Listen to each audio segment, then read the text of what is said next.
Hey you guys, I didn't even do a little countdown today. I just jumped in there cuz I've been having a heck of a day. The weather here is frightful. The weather here is frightful. Oh my goodness. It's like damp and it's not freezing, but it's just like icky. Last night it was just raining cats and dogs and we survived it. I think the tornado went through Kankakee, Illinois. So we survived it. So Dalton's still standing, y'all.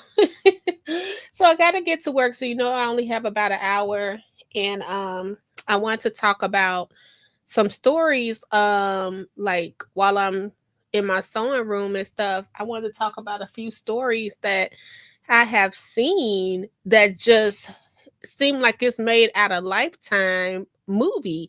Have you guys heard about these stories? So, hey Scott. So I want to talk about the au pair, but right now, Kouri's on this. This is a separate case. So this lady's on trial right now, from like 5 years ago for allegedly poisoning her husband. We're gonna get to that. But I cried so hard the other day for this lady that the story I heard about the au pair that she hired. She was a nurse. So let me know if y'all heard about that story. It's kind of old, so I don't know why I'm late. But let's go to a little uh let's go to a little bit of this story. Now, this story now, y'all, if you're riding with kids or something like that, be careful because we talk about some strong stuff. But this story is crazy. So this beautiful lady, she was a pediatric ICU nurse, and her husband worked for the IRS, and he was a federal agent, and they lived in $1 million home, and they were really busy. They just had a young family, so they decide to hire an au pair. Now hold on, let's just I just they decide to hire au pair. Now I wish I could play this. I'm wondering if I can or if they would cut me off because this is not. This is on YouTube on a couple of people channels. Let's see, because they got ABC News. Then they have.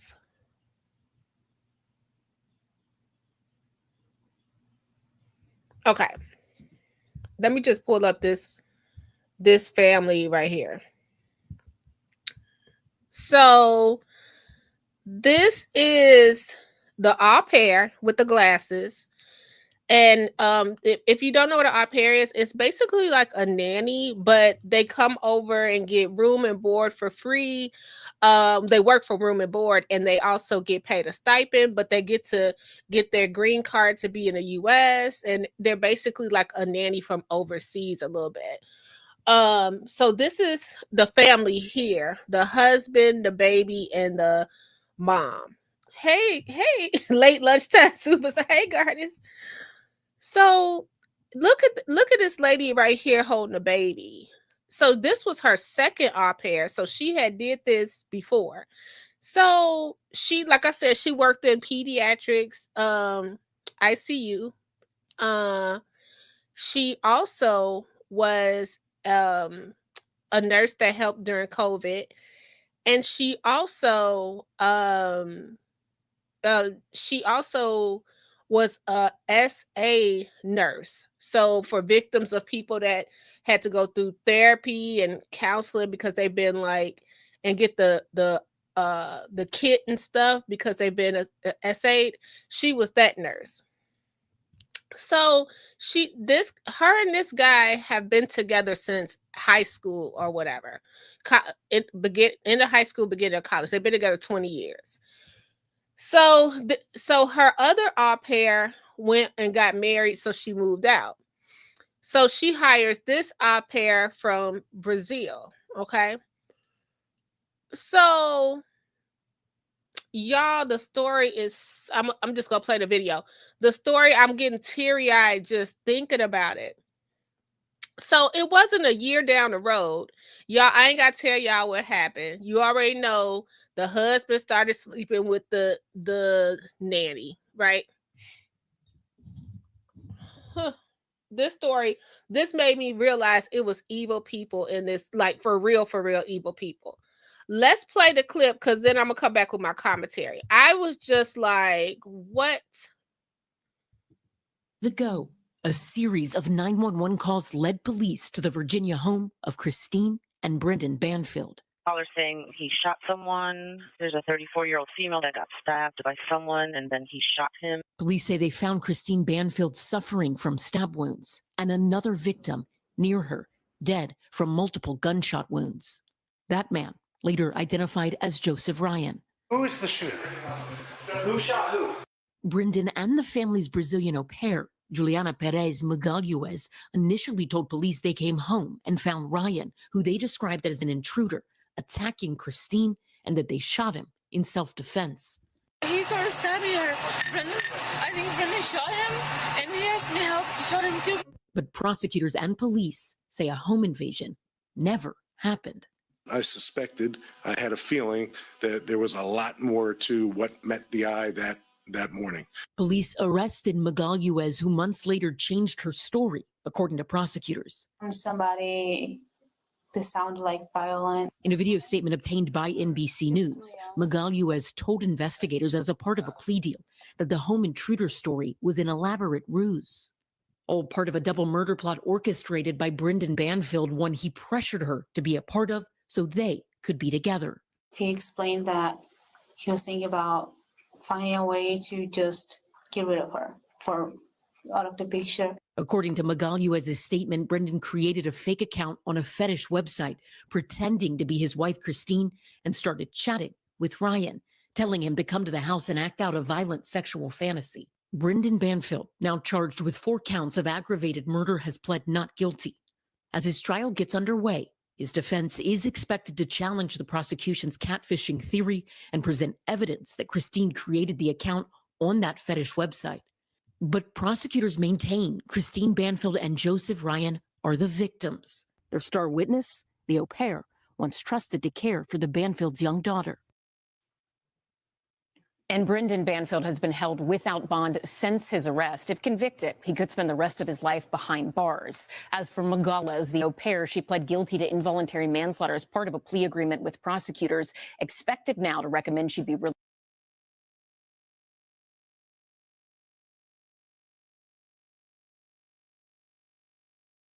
Okay, y'all. Now, I don't know if you got the story. Now, I want to reiterate the type of nurse she was. She dealt with SA survivors, right?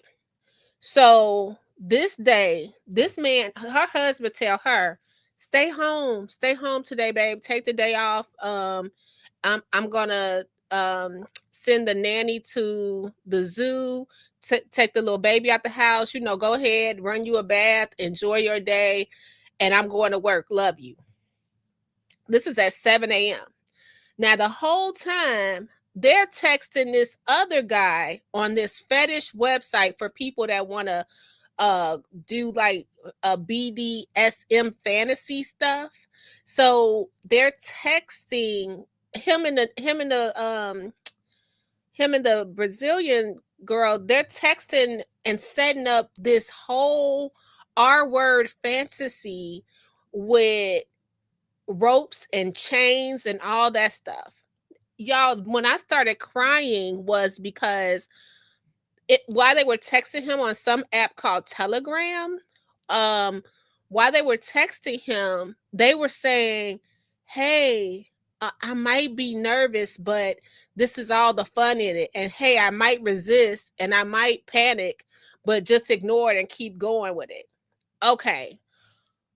I can't believe this lady died this way. Like, can you imagine how confused she must have been?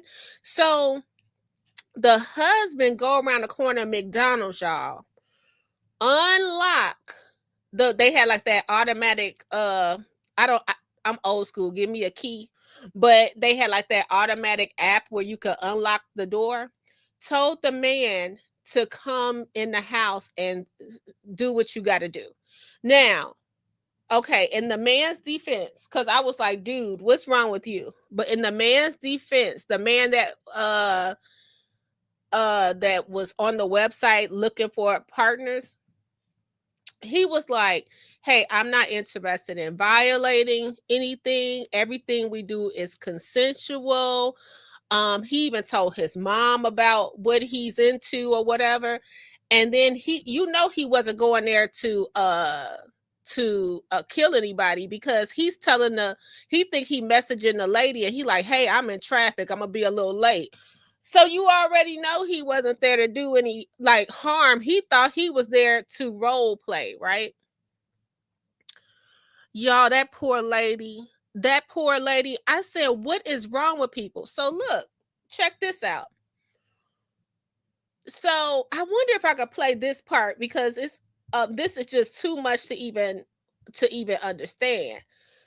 So the girl got the au pair got the baby, right?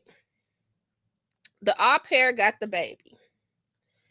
So she's try to call the wife, like, hey, I see a stranger entering the house, right? But at this point, the wife, they didn't hit her phone. So they just wanted that little trail to show that they were, all of that. Now, meanwhile, the girl on Instagram, the au pair, she on Instagram with the lady husband. She's on Instagram going out of town with the baby and the husband and everything behind the lady back. So then that's when they came up with the plan, like the lady got to go. So she's around the corner. So she said, well, since the wife didn't pick up, let me call the husband. She says, oh my goodness, I'm so scared. This man came in the front door with a big bag. So he come back home. Him, the baby, and the au pair all walk in the house, sneaking in the basement. They leave the baby in the basement. We're talking about a 3-year-old. They leave the baby in the basement with the dog. They go upstairs and they say, freeze, police. Freeze, police. And the dude, he looking shocked. Now, meanwhile, this poor wife, this poor woman, she's like naked because the husband told the man to come in. The husband told the man to come in and cut her clothes off. Y'all, this poor woman. So, she's like, he has a knife.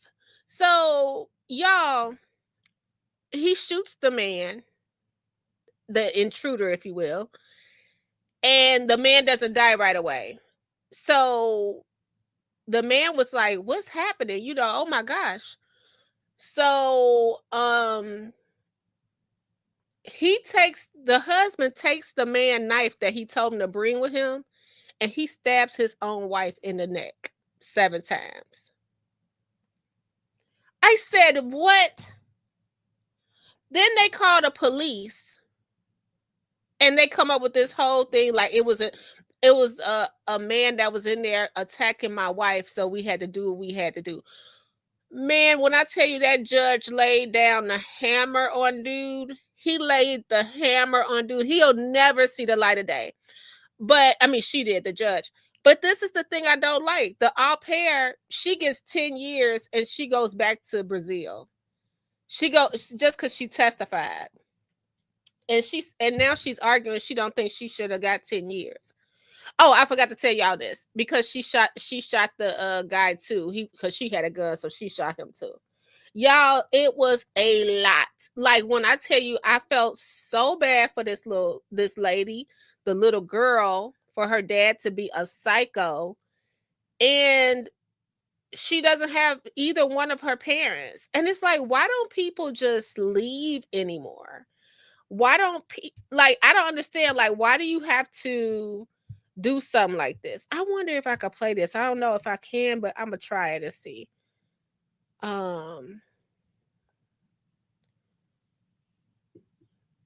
I wanted y'all to see the footage of the. Let's see. Let's see if we can play this and see. Things like that. McDonald's, and then he came back to the. I mean, when you talk about, I wish I could kick his butt myself. Okay, let's see if we can see it, guys. If we cut off, we'll come right back. I have officers that are pulling up outside, okay?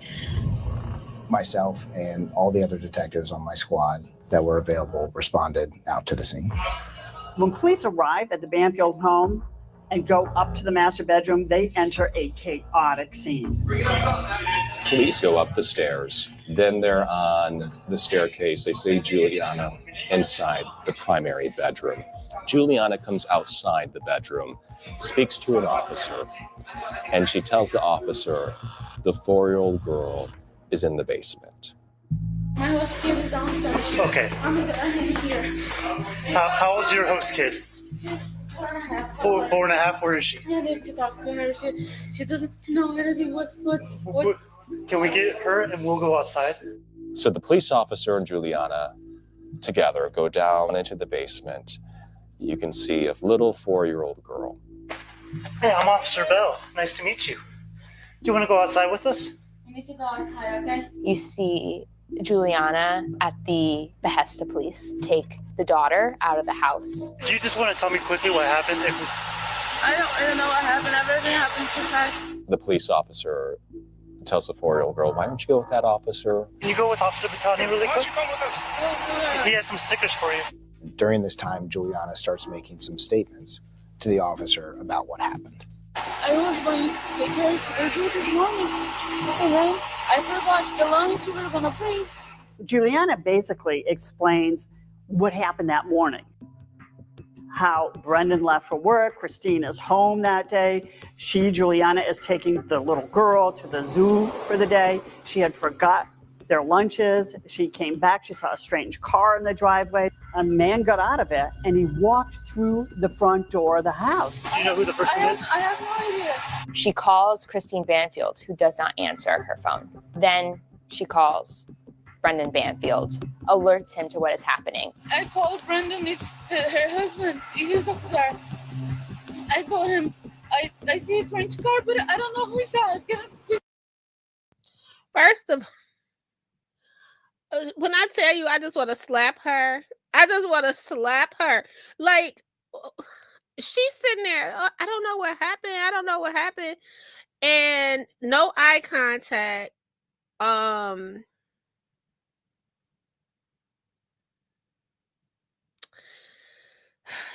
You know, people are soulless, man. Soulless. He's coming here. I'm scared. Brendan was at a nearby McDonald's, and then he came back to the home. He comes home, the three of them go into the back of the house, left the little girl in the basement, and went upstairs. Juliana explains that she and Brendan saw this man holding a knife.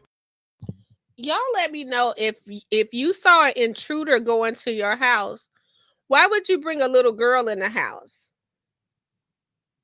Why would nobody call 911? At Christine, threatening to kill her. Brendan was saying, police, drop the knife.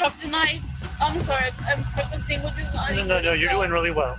And then he was saying, I'm gonna kill her. And I don't know, he started stabbing her. I think Brendan shot him. You can see she's shaken up. She's not speaking complete sentences. It's okay. You see Juliana hyperventilating, flustered, just seemingly very distraught. Okay, take a breath. It's okay. Take a minute, okay? I need some water. Outside the house, Juliana is talking to police, and Brendan is upstairs with the police in the bedroom where all this happened. Brendan Banfield is escorted out of the house. He was complaining of an injury or pain to his leg. While he was being transported, Brendan asked about his wife, Christine. Is there a way to get an update? We see him put into an ambulance. We see officers talking to him. Where did all this blood come from, you know? I was holding her neck. Can I be with her? They're going to work on her when they get there. You wouldn't be able to see her immediately anyway. I want to be with her. Okay. He was eventually transported to a hospital. There's a doctor that comes in at one point when Brendan is at the hospital. Yeah, one of the doctors here. Your wife has died. This doctor was over his. I swear, this doctor was over him. She was like, yeah, I'm one of the doctors here. Your wife has, like, she was not going to coddle him. She wasn't going to do any of that stuff. She was just like, this doesn't even look right, smell right, or anything. Sounds like there was a lot of blood loss. Yes. So I think that she died of blood loss. I was trying to apply pressure. Yeah. I mean, those were enormous wounds, and it's not. There were so many. Yes, and the neck is not compressible, so it's not possible really to stop all the blood loss. Everything that was possible to be done was done for her right away. You did a wonderful, you did everything that was possible. It's not a survivable injury. You want to wash your hands? Probably feel better after that.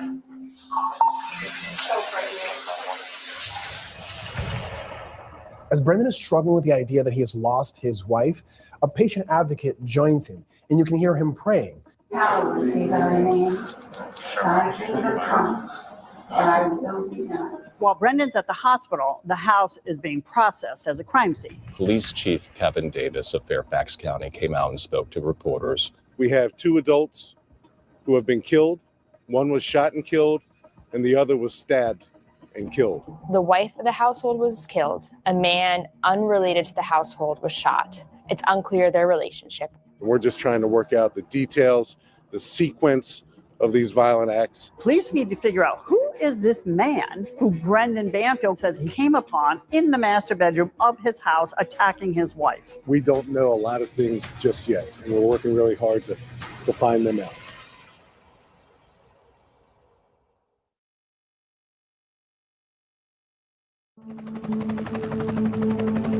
Certainly a double murder in a quiet community like this one is unusual, and it's upsetting to everyone. I get it, and we're going to work really hard to get the facts. When we first heard this story, it seemed pretty clear-cut. There was an intruder who came in when Christine was still sleeping, who got caught in the middle of the act.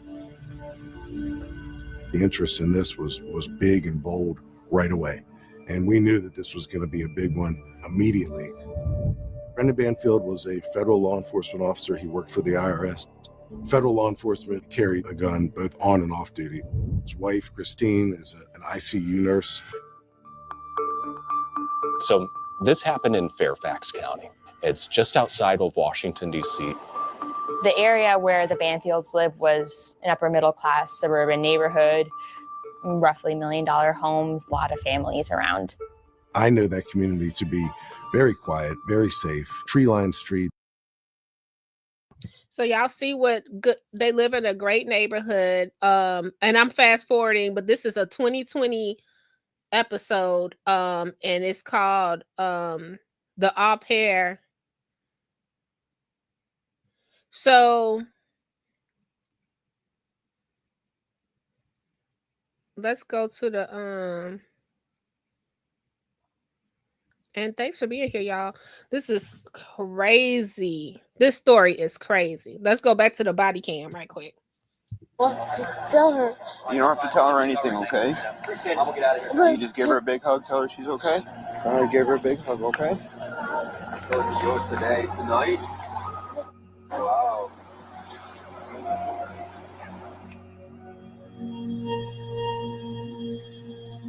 Many people hire babysitters. Christine had an au pair. How did she decide to go that route as opposed to the classic babysitter or nanny? She saw having an au pair as an opportunity to invite somebody to our country, to give them the opportunity they wouldn't have if they were not here. So she saw it as sort of giving 100% someone else. 100%. Christine saw her au pairs as family. The Banfields had an au pair prior to Juliana, and they seemed to really have loved that au pair. She'd even posted on social media about the first au pair she had. She posted, "My daughter and her best friend, her sister, her third parent, her everything." We had an affair of our own for a year when my first son was 6 months old. And Was that based on their yeah, it was advice? based on their recommendation. She went ahead and sent me a lot of the questions and things that she was looking for with her Aupair, and that's kind of used that as like a guideline. Then later she gets another au pair, Juliana. Her initial au pair had gotten married, and she had talked openly about another person coming in from Brazil and was excited to have a new person. Before leaving Brazil, Juliana had studied nursing. She was a classic 20-year-old. She loved experimenting with makeup, seemed to be checking out dating apps, and she was proud of her heritage. You can see in her bedroom there at the Banfield house, the Brazilian flag hanging up on her wall.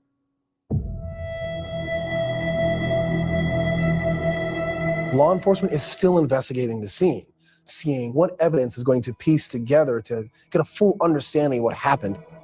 Initially, Brendan and his daughter and his family, they were all placed in a hotel nearby while police were investigating the crime scene in the house. And I went ahead and visited him over there. How was Brendan reacting at that point? He's killed somebody, his wife is dead. He seemed pretty sad and broken up about it. He was talking about, like how we wouldn't be able to do any of the future things that he and Christine had planned. I know even one time I brought up how his daughter was going to have a birthday party. And he's like, yeah, normally Christine would take care of that. I don't know what to do. Your heart must have broken for him. Yeah, it's. Brendan was full of it, okay? Full of it. So let's get to the guy who he was. This the guy that came in there. Ryan had communications with a Christine Banfield on this website, a social media platform for people interested in sexual fetishes. FetLife is an adult fetish website where people can go on it, set up an account, find people who are willing to carry out some kind of fantasy. It seemed that he had coordinated a meeting with a Christine Banfield that day for rough sex. Joseph Ryan, it's his understanding that he and Christine Banfield are going to fulfill some kind of rape fantasy that involves knives and restraints. We discovered a Telegram message thread that was a continuation of the initial conversations that occurred through the FetLife site. On Telegram, Christine's name was Anastasia. Anastasia says, "I'm excited but nervous." On February 22nd, this is 2 days before the attack, Anastasia says, "I can't wait for Friday." She says, "I probably will be a bit panicked. I think that is part of the fun of it." Joseph sends a picture of all the equipment he intends to bring to their first encounter. The knife, the chain, the ropes. On the day of, Joe says 7:30 ETA, traffic, exclamation point, to which Anastasia responds, "Okay, I'll be waiting for you." Now, when I tell you, I was so mad. Oh my gosh, you guys, I was so mad because I'm thinking about, hey, whatever you do, that's you, as long as it's consensual. I'm not trying to be in Joe business, and I'm not trying to be in whatever anybody business, but nobody coming to murder you is going to say, "Hey, I'm stuck in traffic." Like, he's all courteous. Like, it was just so weird and bizarre when I was looking at this, and then for them to do this to this lady, and she just want to enjoy her day off. Man, when you look at all, I would have been like, take the au pair. No, matter of fact, I'm packing my stuff. Go ahead, y'all live here. I'm taking my baby and I'm gone, because you guys deserve each other. Like, you don't, like, what's wrong with people?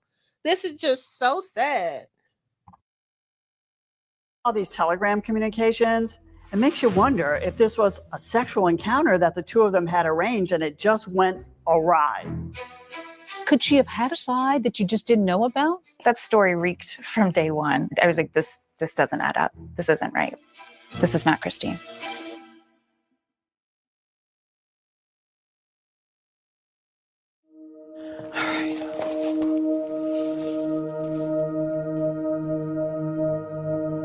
Guys, are we ready? Yeah. Okay. My name is Deirdre Fisher. I am Joseph Nathan Ryan's mother. I would describe my son as somebody who was intelligent, caring, creative, somebody who embraced life, very high-spirited and playful. He did jujitsu and mixed martial arts, and he also was an animal lover. He collected old, ugly dogs, rescue dogs, and he loved them. Who's a spaz? Are you? He was talkative and friendly. He was caring, and he was somebody who loved his family. And those are just some things about Joe that I want people to know. I first heard that something happened to my son a day and a half after he was murdered. I got a call on the phone. The lead detective told me Joe had been killed. And I do remember screaming, no, no, no. I remember it. And I just continued to scream for a while. I am the best friend of Joseph Ryan's mother, and I knew Joe most. Man, they look alike. So they're talking about Joe, and she ended up knowing that he was into that stuff. Like she said, they had that relationship where they could talk about anything. And then I want to talk about this. Like, you still should have some kind of boundaries, right? Like, can you imagine? You never met this person, and you just walking in their house. You know, not trying to blame the victims here, but that is kind of weird. Like, he pull in the driveway, goes in the house. Don't, you know, I don't know. Want to push somebody to do something they didn't want to do. I knew Joe was very gentle as a person and concerned about the welfare of his romantic and sexual partners. And Joe Ryan seemed to want to make sure anybody he was going to connect with was into it as well. He even messaged in a telegram message to Anastasia, "I'm not interested in violating boundaries." And he goes on to say, "I don't want to do this if you're having a panic attack or injured or something, right?"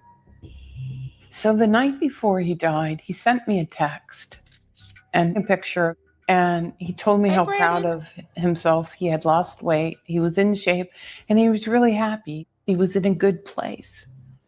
So that's the last picture of Joe before his death, the night before, to his mommy. You know, Joe's no kind of killer. He sent a picture to Mom and said how happy he was. And I'm glad he was happy the night before he died. On that background of all people who were present in the house to understand exactly what happened, because it's not always what it appears to be. 5 people were in the house, which included Christine Banfield, Brendan Banfield, the family's Aupair, Juliana, Joseph Ryan, and the 4-year-old girl.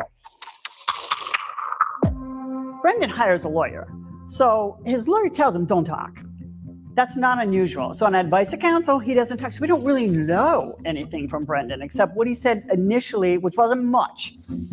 As we're investigating, we start to discover things that occurred in the past in the marriage between Brendan Banfield and Christine Banfield.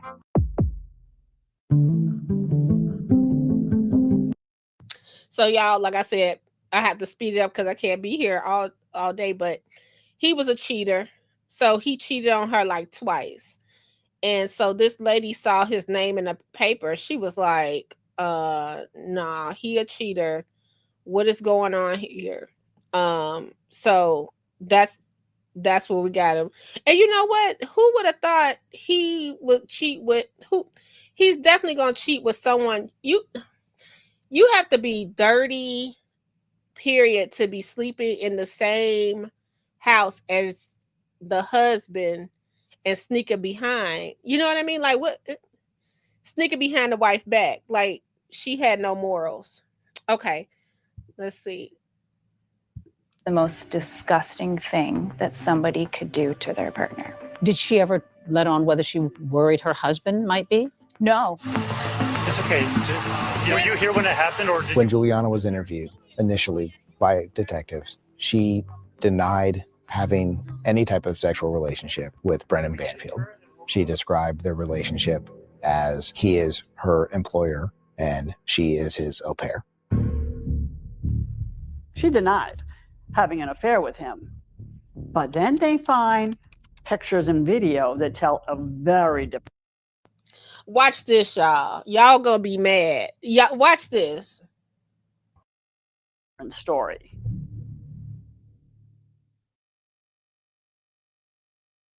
It's the kidnappers for real this time.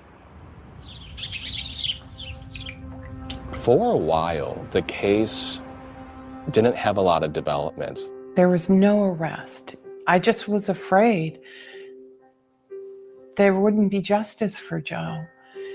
It was very difficult. It was very, very difficult. It's been a few months since Christine was killed in her home, and her husband, Brendan, is still living in the house with their daughter. What was Brendan like during this period, trying to care for his daughter, having lost his wife? What was he like? He would say to me, you know, like, this is one of the first times in my life where I really feel kind of lost, or I like don't know what to do. I know he even like showed me how his bedroom, which had been completely gutted out, and how he was getting it redone. And I thought, I guess you're still gonna somehow live in this house, trying to make the best of the situation. And interestingly, Juliana, the au pair, is still living in this house too. Law enforcement continues their investigation. They're also looking at Juliana's social media. There are a lot of photos of what you would imagine a 22-year-old woman posting, but as they look at those photos, they see someone that they believe looks like Brendan, but having strategic emojis or pictures posted over his face. There was some items of clothing, a watch, and other items that led us to suspect that it may be Brendan Banfield. And we discovered that Juliana had told her friend about the affair she was having.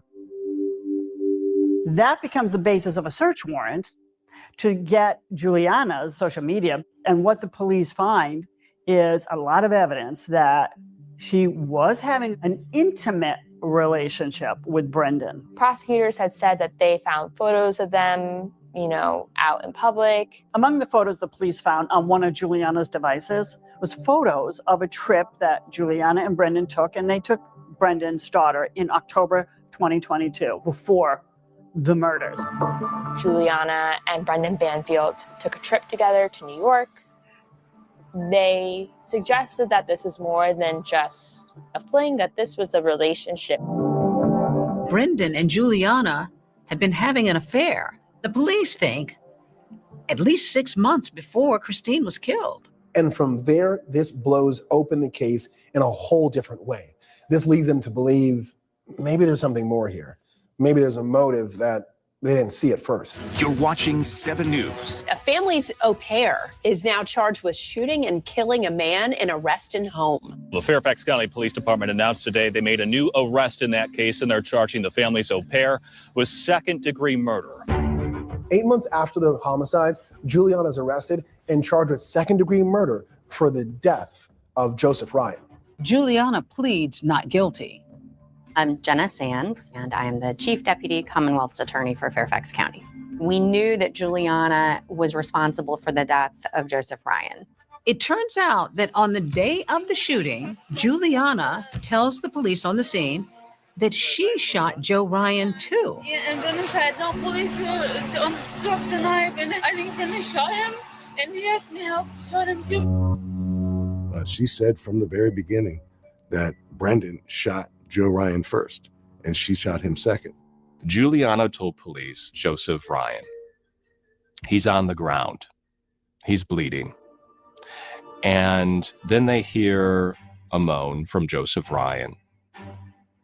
Juliana is then directed by Brendan Banfield to go into the closet and get another gun.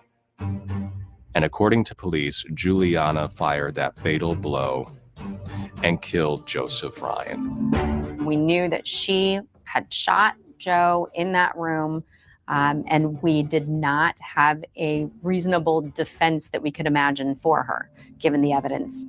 When we arrested Juliana, we followed up with another search warrant at the residence. And when Y'all sitting down. Y'all sitting down. Please be sitting down when you hear this part. I bet you could predict what I bet you can predict what happened already. But please be sitting down.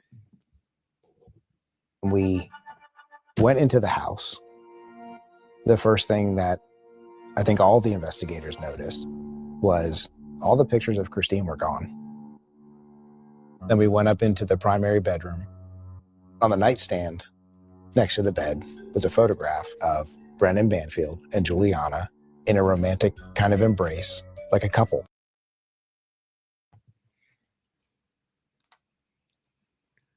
Y'all, when I tell you I was flabbergasted. The lady hasn't even been gone 6 months. They have moved the Aupair to the master bedroom. Put their picture on a nightstand.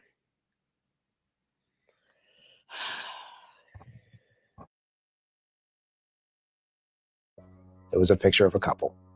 And when we looked around the rest of the room, inside the closet, throughout the room, we found Juliana's clothing, Juliana's lingerie. Juliana had effectively replaced Christine. And when you saw those photos? Disgusted. You're really going to move into the master bedroom a few months after the woman who hired you to come in and take care of your child dies and is murdered in that same bedroom? No. It's so insulting. It's insulting to Christine's memory. Not only that, Christine's family, and most of all, Christine's daughter. There was no trace of her. There was no photographs. There was no memorial. It was as if she had never existed in the first place. And then police discover something else that sets off alarm bells. At Juliana's pretrial hearing, it comes out that she went to a shooting range with Brendan twice before Christine is killed in October and December. And she, in fact, has a photo of herself firing a gun that she posts on social media. When you combine that with the fact that These kids and their social media, right? That's why you don't date a 20-year-old, Brendan. he never took his wife shooting, it really points in the direction of a plot. Juliana could serve a lot of time for this. If convicted, it's a minimum of 5 years in prison with a maximum of 40 years. Police are still suspicious of Brendan, and now they're zeroing in on another 911 call, one made on the morning of the killings, a full 15 minutes before that other one that she made asking for help. County 911, where's your emergency? We could hear in that call what sounded like a man moaning.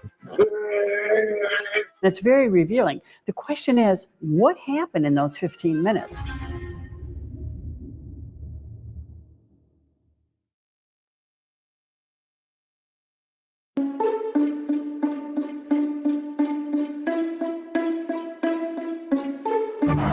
Here we go. It's the new year, 2023, and Christine Banfield is very excited.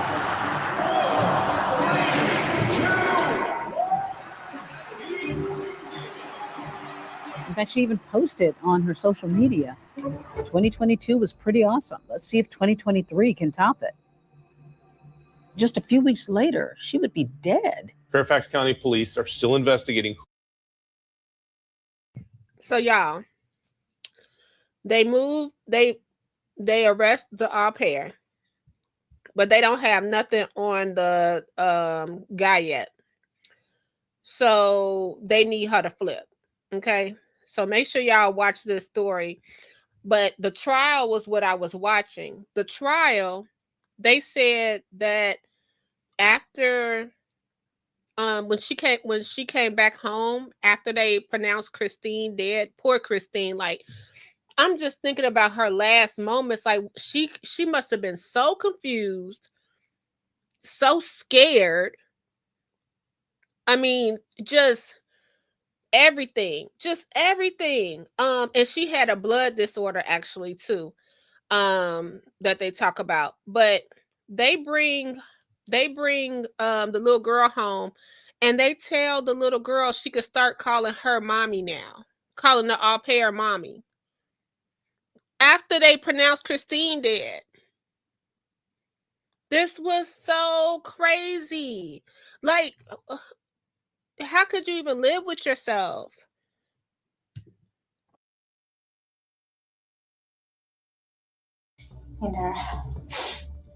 So in order to get this deal, Juliana has to sit down with prosecutors and law enforcement. She's got to come clean with everything, and she has to be truthful. Have you had, to your satisfaction, full and fair opportunity to consult with your lawyers? Yes.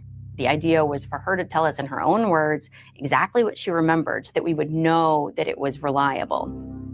She told us that the trip to New York was the time when Brendan first talked to her openly about his plan to kill Christine. He basically told me, I want to tell you something, but I don't want you to be afraid or scared or leave me. I said, okay, you can tell me whatever. And then he said, I don't want Christine in our lives. And then I asked him, we're going to force her.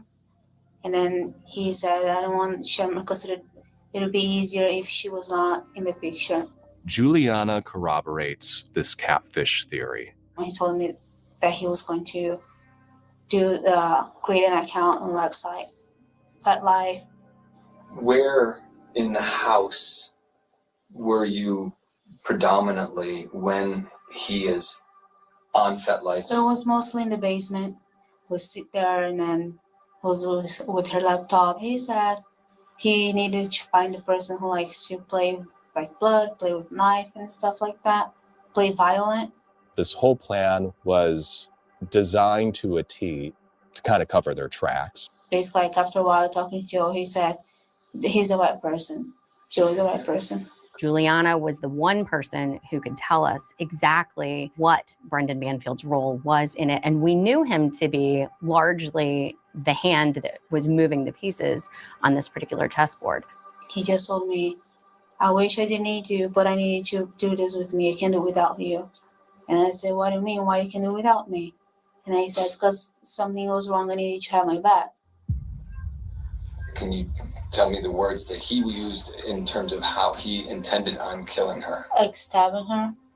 Did he say where he intended on stabbing her, how he intended on stabbing her? Yeah, he was going to stab her on the neck, just like he did. He was just expecting Joe to bring a pointy knife instead of the knife to like chop vegetables, which would be easier.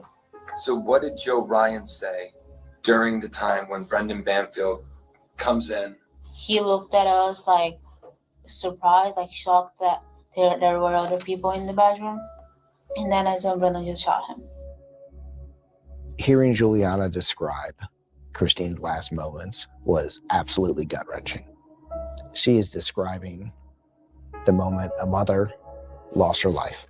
He was stabbing her and then she was just telling him, let me go, I'm gonna die anyways. I'm gonna bleed to death. She was just, leave me here, let me die. And then he was telling her, I can't. This is pretty heartbreaking stuff. Juliana even tells prosecutors that Christine, while she's dying, is talking about her daughter's birthday coming up. She's about to turn 5. She said something about birthday because it's going to be the next month in March. Based on him, like, it has to be before birthday. Why? I can only imagine that her last thoughts were of her. I just can't. I felt so bad for this woman. Like, she did not deserve any of this. Like, what is wrong with people? And then y'all sat up there and planned it and plotted and set her up like this. Her husband of 20 years. And she like, just let me die, because she had like this blood clotting disorder, and she was a nurse, of course. So she knew that she wasn't going to survive. And so he continued, because she got stabbed 7 times. If y'all, you got to watch this trial. It's crazy. And I just couldn't believe this story was so recent, 2023, that somebody would do something like this. Like, ew, I almost want to tear up just thinking about poor Christine. So that was that one. Now we have to go to, and Brenda's never gonna see the light of day. Never gonna see the light of day.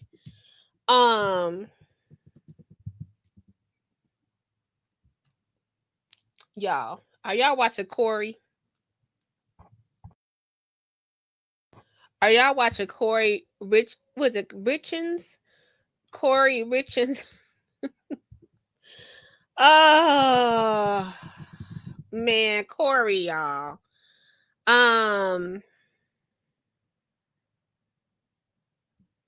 Let me tell you something.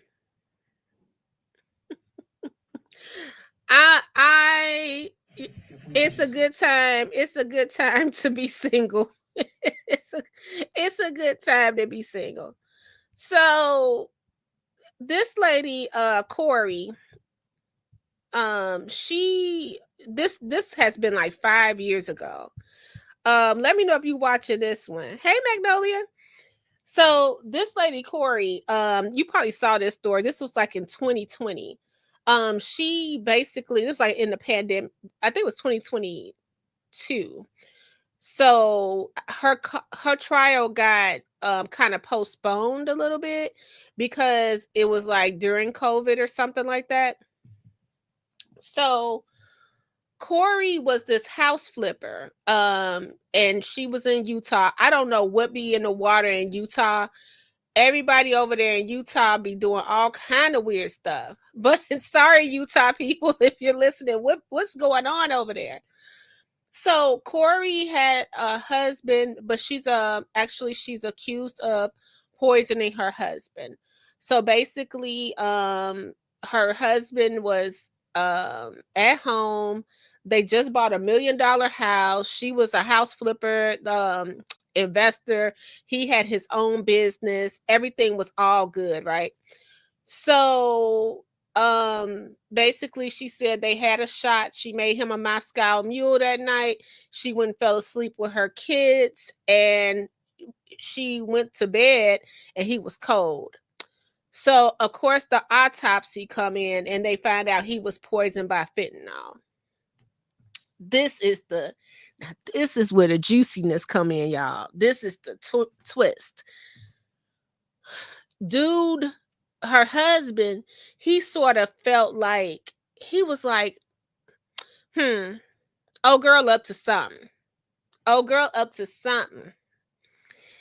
And he turned around and put all his life insurance, all his assets in his sister's name.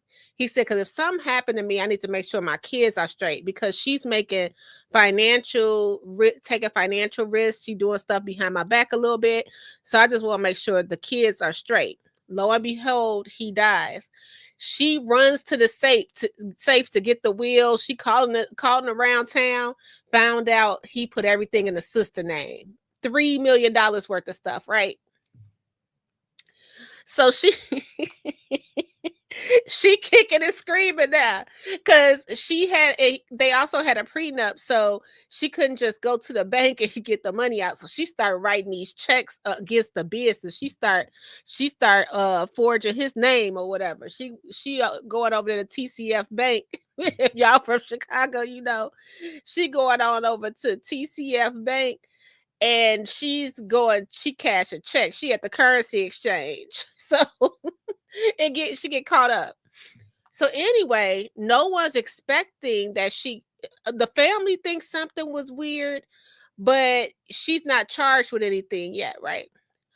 So Courtney writes a book, gets on the news when, you know, the book is about kids who grieve. It was a cute little book. Kids who grieve the loss of a parent at a young age. And she was featured on the news. Like Courtney, Kouri, she seems like she's very ambitious, okay? So y'all, may that young man rest in peace. But he was so smart. He was like, "Nah, I'm gonna get one step ahead of you. You think you about to take this? Everything is in my kids and my sister's name." Y'all, this trial's so messy. I've never felt so bad for a cheater before, but this man right here. So what I'm about to show you is Kouri's boyfriend. Okay? This is Kouri's boyfriend.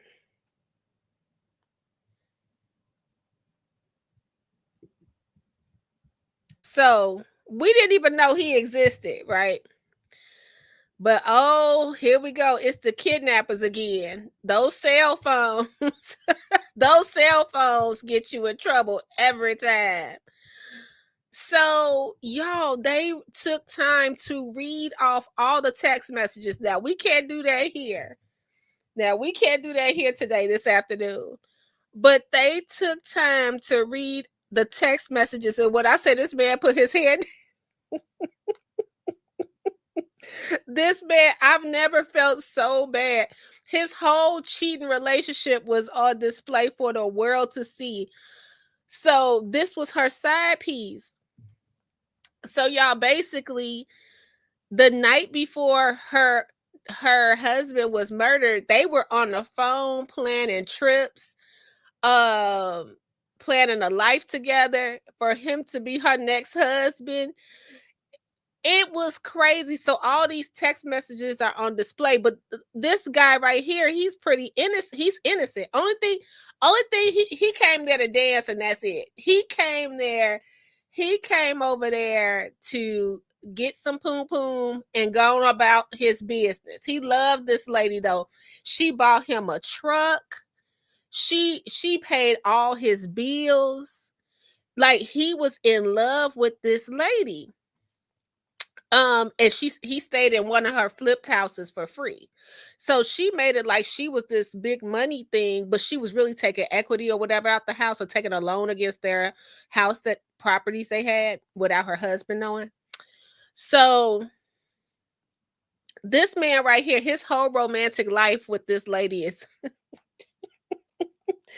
y'all got to see just a few of these text messages. If you are bored and don't have nothing to do, I was mad they didn't read it. They basically just put it on a screen. This man drank about 4 bottles of water. He was just, and she just was looking at him. He is still in love with her. Like, it was crazy. Walk through them with the jury, please.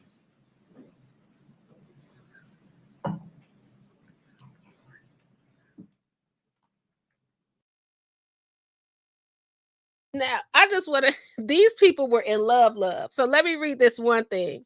So Josh says, when I don't get much from you, I just figure it's because you're doing things that you know I wouldn't like and would hurt me.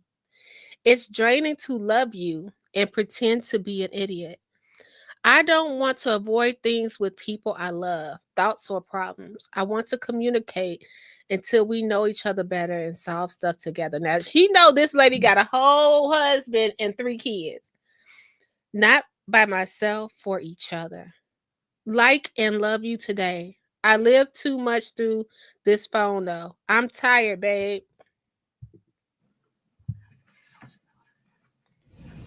This poor man, wait. He like, how did I get in this mess? Now let's see what's the next one. Hold on. What do you want to know that I'm not telling you or quiet about? I want to know everything about you. It's part of being in love. Not tonight, though. I don't want any info tonight. We're good. Hey, Kay sis, are you covering this trial? something specific spiked through this. There's something you want to know that I didn't tell you. Can you tell me what it is? I know you're busy, tired, sore fingers, not wanting to text me because a call would be better or in person. Now, see, he can't call her because she got a husband and 3 kids and she live at home. So he's sitting up in this rental house doing work for her and all this stuff, and he can't talk to his woman when he wants to, so he mad. But I would be up all night wondering, babe. Now she's the blue, he's the green. So he got the Android. Worrying, feeling horrible. I would greatly appreciate you telling me, but if not, that's okay. Now let me just get to when they was really getting down. Hold on. Cases, let me know if you covering this. Yes, you may recap it. This is the boyfriend, the poor boyfriend. He don't know how he got in this. Now, wait, they even got their gifts. Hold on. Let's go to this. Now, this is getting closer to the man gets killed in February, I believe, of 2022. Let's see.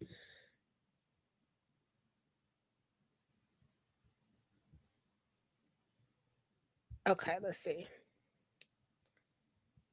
Okay, we're going to start right here. Hope you're having a great night. Good night. Thank you. That's not silly, babe, because she told him about how she was a little girl scrubbing toilets and all that stuff. That not telling me would have been silly.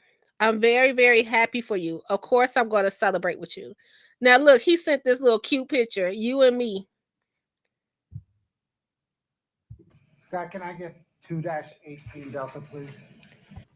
I couldn't imagine. Now, she's sitting over there just, her lawyer is over it. Her lawyer over it. Mr. Grossman and counsel. Now, mind you, in the audience is the poor husband's family, the dad, the sister that got the money, and all of that. They're in the audience. So they're reading these text messages too.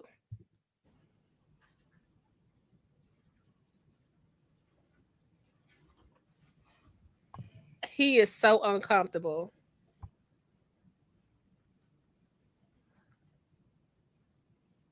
The lawyer fell asleep last week.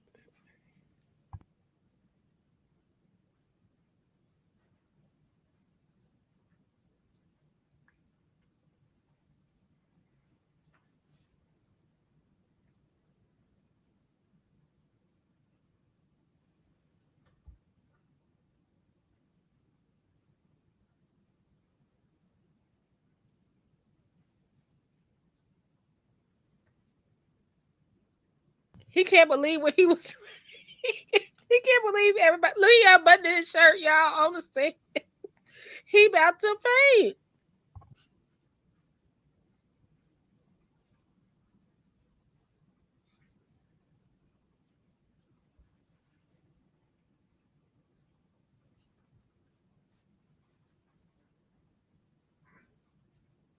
Y'all, he went through a bottle of water, 4 cups of water. Is that an accurate depiction of a January 9th, 2022 text exchange between you and Kouri Richards? I mean, I think so. I didn't necessarily recognize some of it. I saw the word dope sick in there. That doesn't, I don't know that that's, can you scroll back up to that one? That just doesn't seem like a topic of conversation of ours, but, or it doesn't seem like a word I recall. Other than that word, does it appear to be an accurate depiction? Oh, okay. Yeah. Yeah, it's a TV show. Yeah. Your Honor, the state moves 2-18D into evidence. No objection. States 2-18D is admitted. And to publish, Your Honor. There you go. Yeah. Wait, like this matter is not funny, but this guy, I felt so bad for him. He about to strip on the stand. He went through all this water. We're gonna get to the point where the judge has to say something because it was so uncomfortable.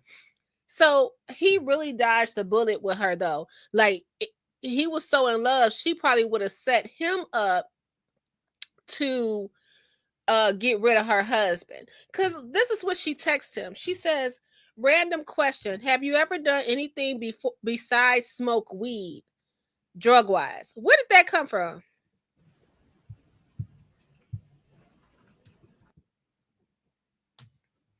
And so he go, yeah, pretty random.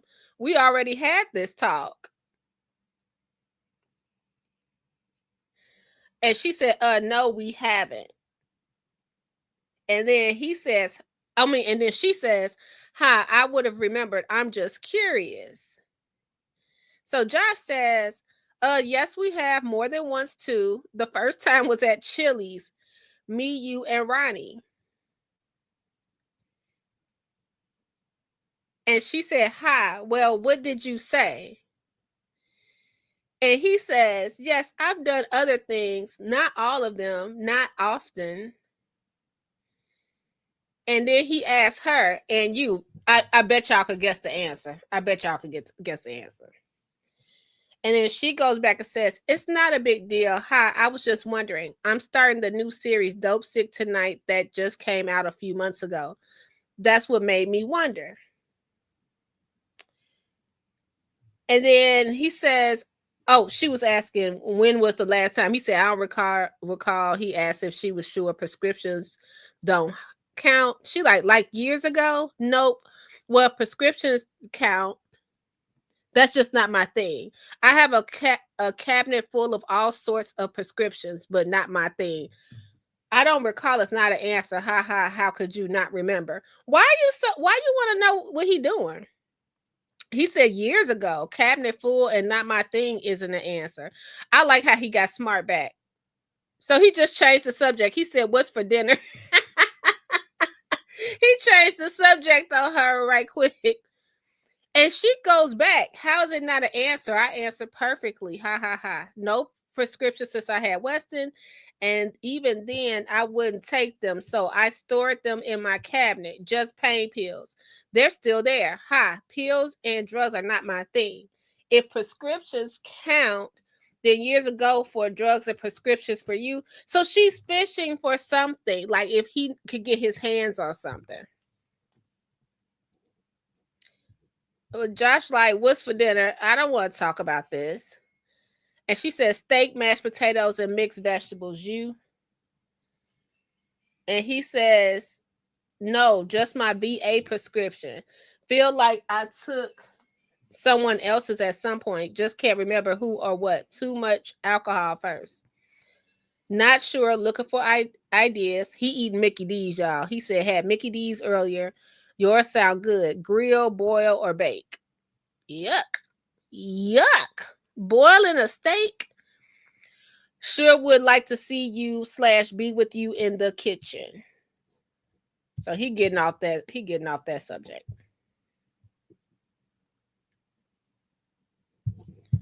This lady is crazy. Like he really got out of there. Like the Lord was looking out for him to get up out, even though he was committing adultery, to get up out of there because she would have set him up.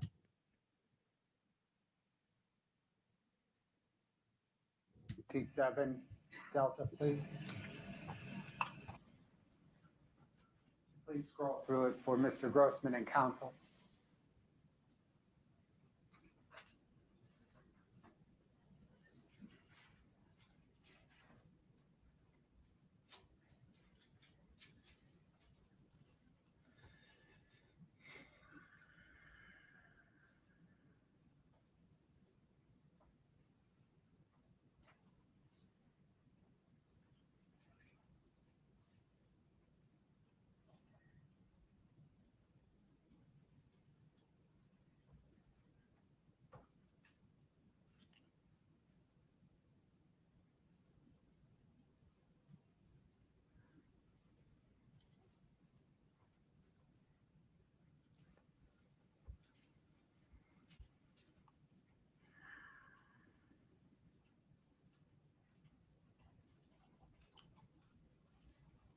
Y'all, that cup of water.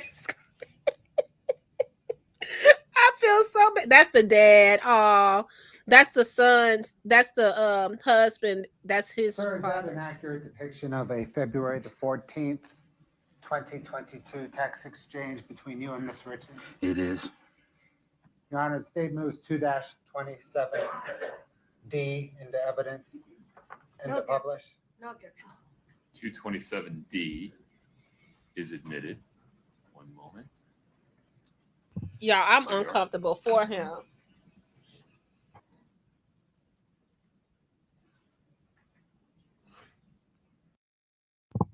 Okay, so she goes, "Good morning. I'll call you when I'm going to head down. Carpooling now, then have to run home and make quick finger food for Carter's V-Day class party, drop off at school, and then I'll hit the road, probably at 9:40.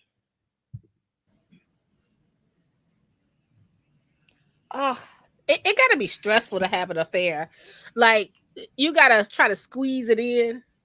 So then Josh say, cool.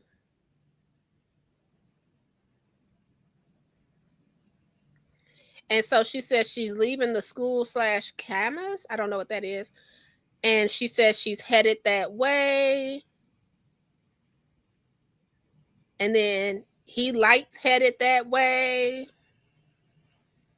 Poor Josh. Poor. And he said, hour-long ride. And then she says, yep. This on Valentine's Day, y'all. And then she screenshots her route. So it's an hour away. And then she tells him, I love you.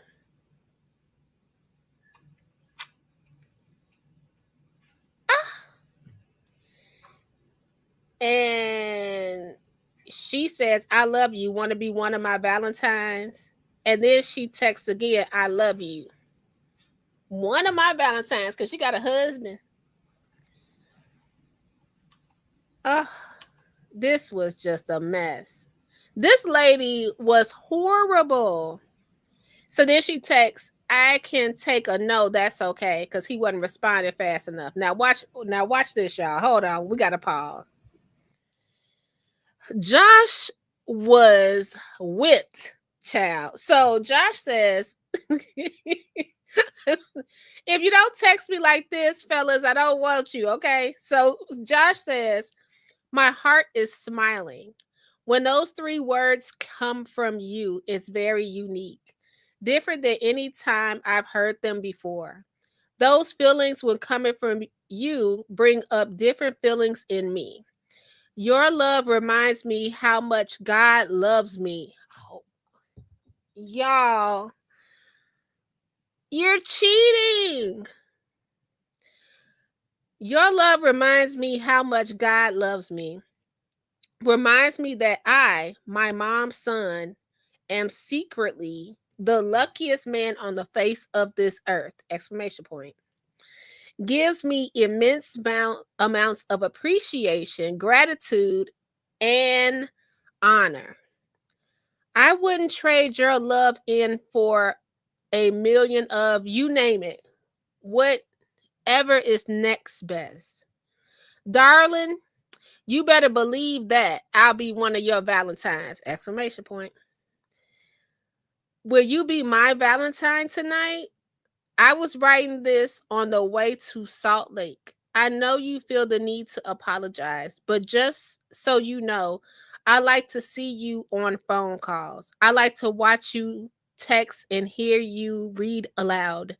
I see beauty, intelligence, quick wit, cuteness, and authenticity. It's like seeing a white tiger in a tropical forest instead of remembering one at a zoo. I can't see what else is under there. I love you. That's what it say. Something internal. Oh my goodness. He had it bad. He had it bad. He had it bad for this lady.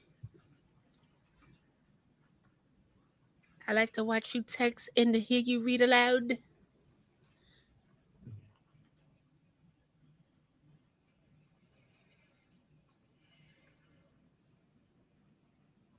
Oh my good. I got my head down. Just poor Josh.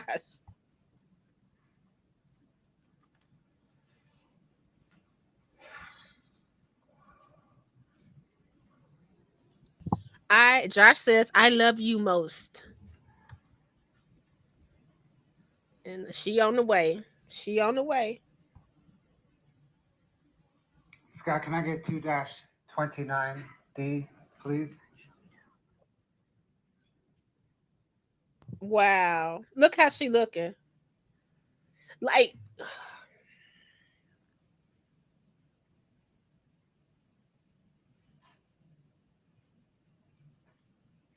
can you imagine you was having this romantic love affair and now you sitting across from that little cup of water? You didn't fill that up. Okay. Will you go back to the beginning, Scott? He got to read all this.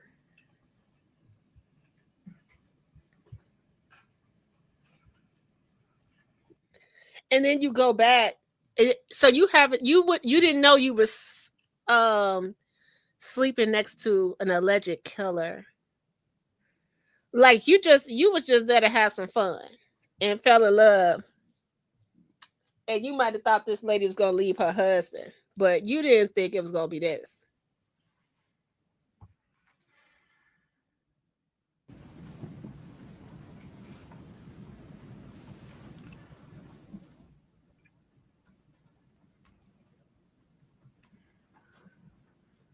Your Honor, I'm sorry, seeing we're frozen up again. No problem. Let's fix it. 1 second, Mr. Grossman.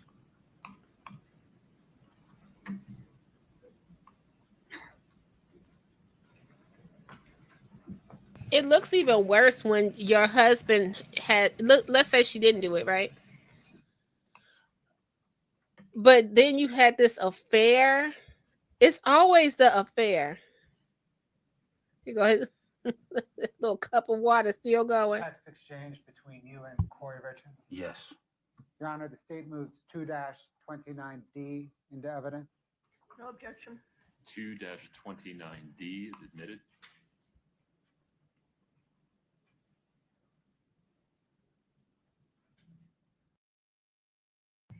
Okay, how does Harry know my name to correlate the conversation between Dave and who I am? Haha. I mean, this is what she said to him. I mean, I know you have talked about me, but I didn't think it would be anything worth remembering. I don't know who Harry is.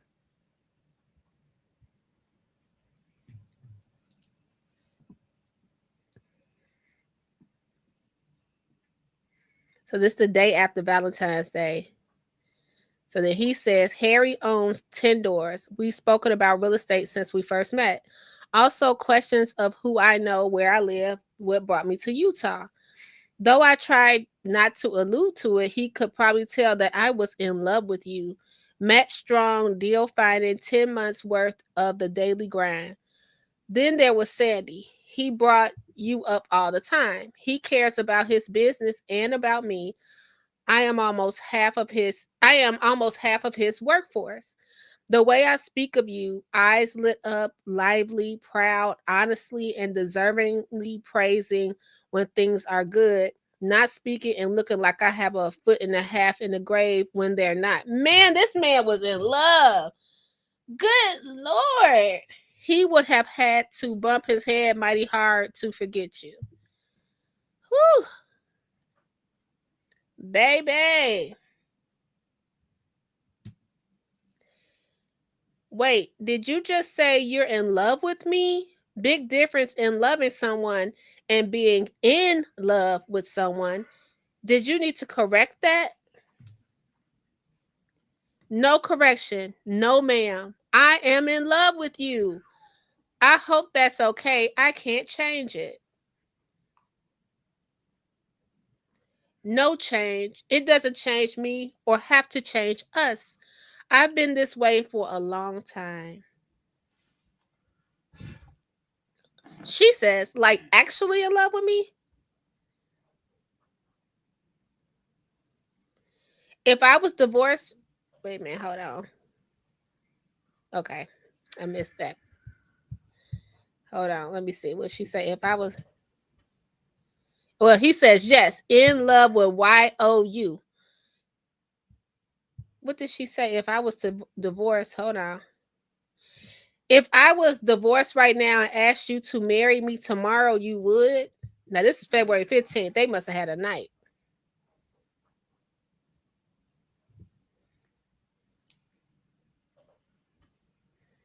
He says, yes, in love with YOU. Of course I would.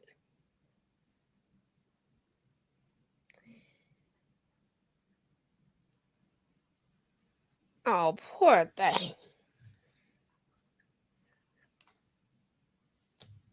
Hey, reality chat. So then she says, have a good day, babe.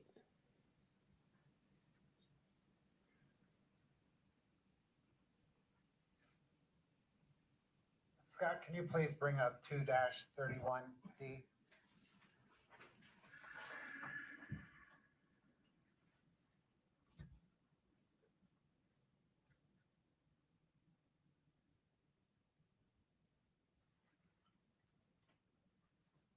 I just know he never thought he would be in this position.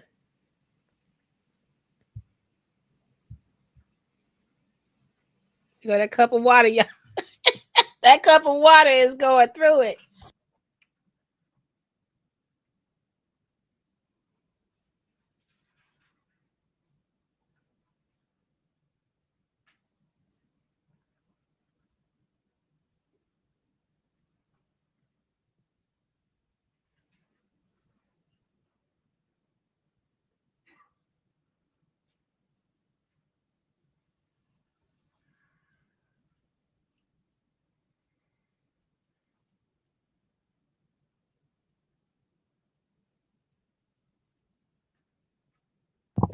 He gonna have to go to the potty in a little bit.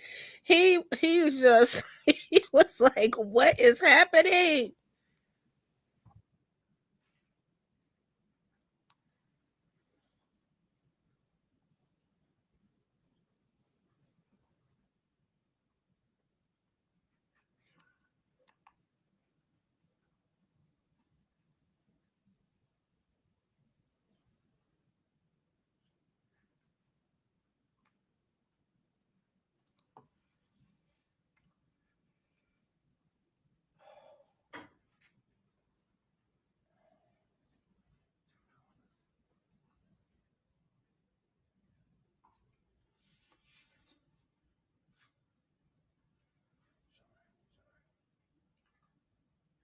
Sir, is that an accurate Yes. depiction? Yes. February 19th text message? Yes, sir. Your Honor, the state moves 2-31D into evidence. No objection. 2-31D is admitted.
Sorry, y'all.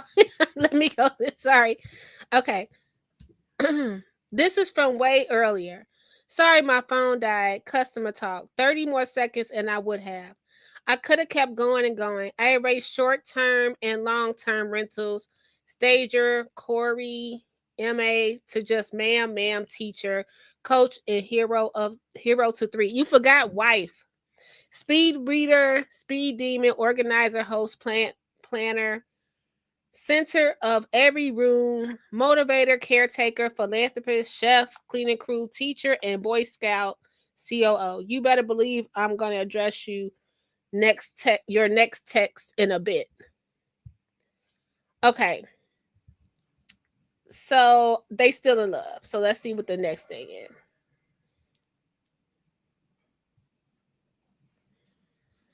She says, "You are so sweet. Please don't repeat that to anyone. Ha ha ha. You just keep all those sweet words to yourself and let others believe what they would like to think about me. Thank you for giving her my information." So it was a realtor. I'll watch for an email. You finish work and please address my latest text in a bit. I love you. I always appreciate your sweet, kind words. I hope you know. I think you're one incredible man. Not sure what I'll do without you. Okay. So, because my time's almost up, let's go. Let's go over here. Maybe 8, 10. And Best guess. And then what happened? I don't know. Just had a falling out, disagreements. So I'm trying to find what she say he passed away. Hold on. Let's see if this is it. Okay, so they're planning a trip.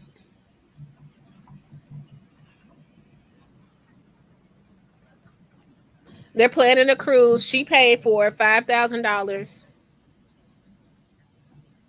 And it's his birthday present. So he's like, "Yes, ma'am, it's going to be awesome because we're going to be on this cruise together, right?"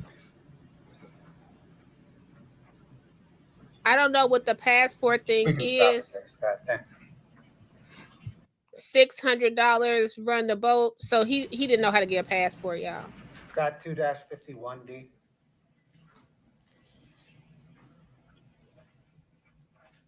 She was paying for everything. I mean, I'm sure he knew how to get the passport, but she was paying for everything.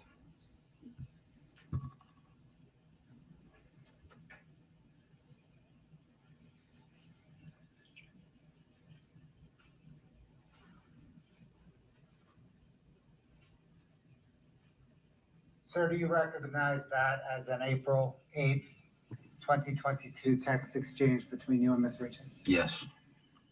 Now, the state moves to admit. That's the poor husband's sister. Delta. That's the one he left everything to.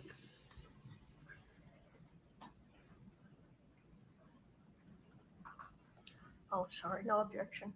2-51D is admitted.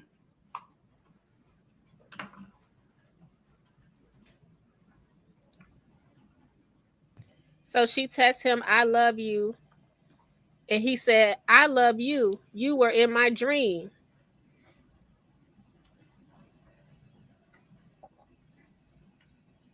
She says, "I think I want you to be my husband one day." He said, "I could respond to that a bunch of different ways. I could assume that you finished second in a few drinking games. I could show you this and give you $1 million of each." And he gave her a little card. "If you could see yourself through my eyes, you know how much I love you. I'll love you forever." Now, if I'm not, I think we're a little ahead. The husband dead at this point. 2-53 Delta, Scott.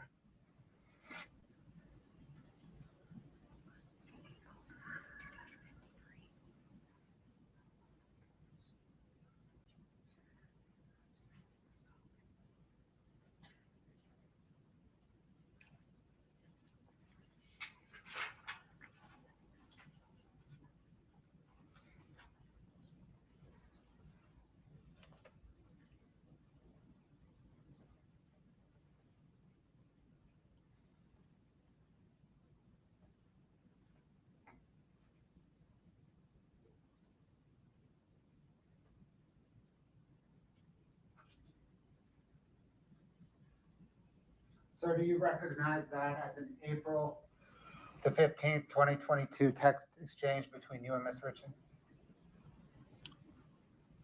Yeah, I recognize it.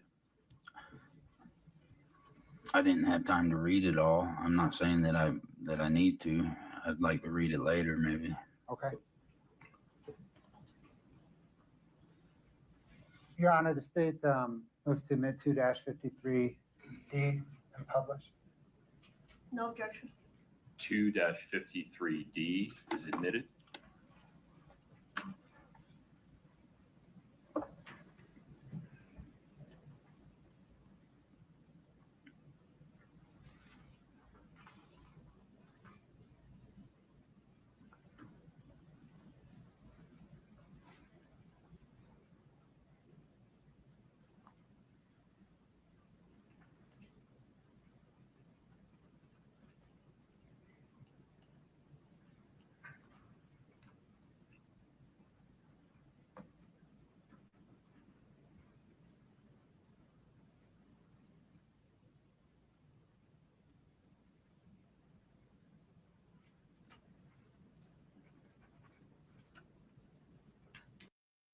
Sorry, y'all.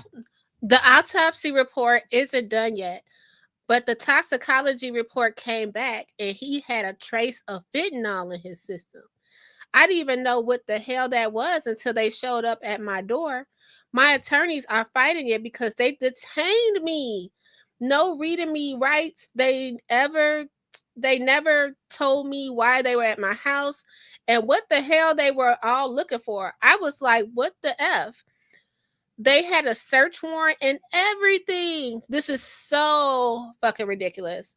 And all that drug dogs and everything, and they didn't find a dang thing but Eric's weed gummies. Congratulations, idiots. They were so disappointed. My attorney said in order to get a search warrant, they would have to have some kind of proof a crime was committed, whether it's drugs being sold in and out of my house or me having something to do with this. I don't know. Even know what the F that is. I thought it was cocaine. The detective isn't corrected me. They took all electronics out my house, even my kids' stuff.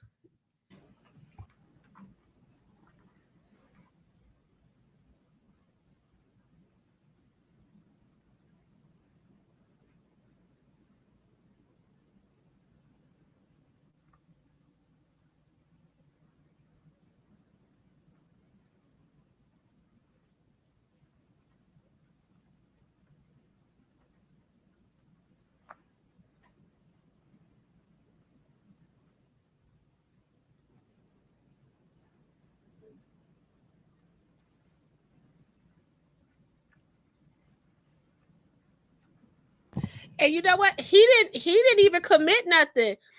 Gardis, he's like, he don't even know what happened. He just in love. He in love. She was trying to set him up though. Now I think he realizes this on the stand. And I felt like, but she's texting him. Now she's the one that allegedly did the crime.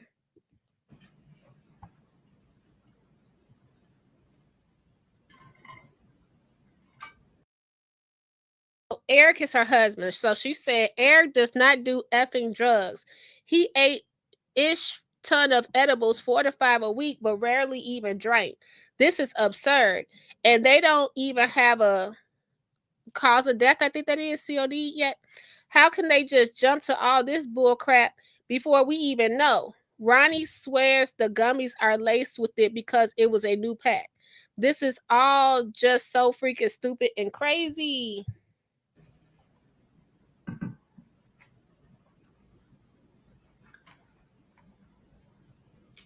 Look, Josh leaving her on red. Josh like,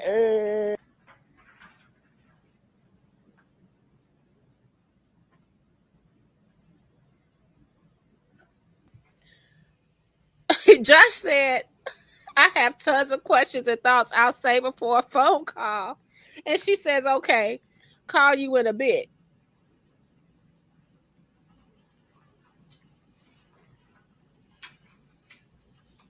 Yeah, Josh only So did there crime come was a time cheating. after Eric Richards' death when you met up with Kouri? Yes. Do you recall the first time? Yes. About when was that?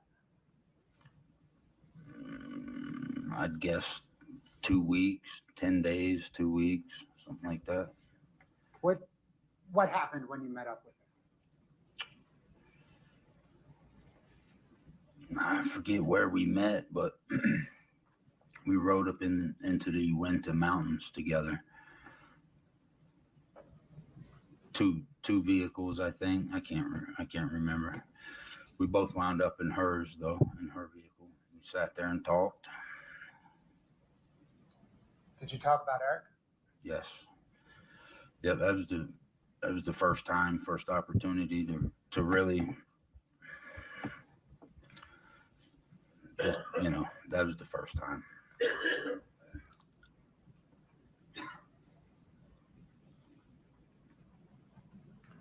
Did there come a time during that discussion that Kouri Richards asked you about killing?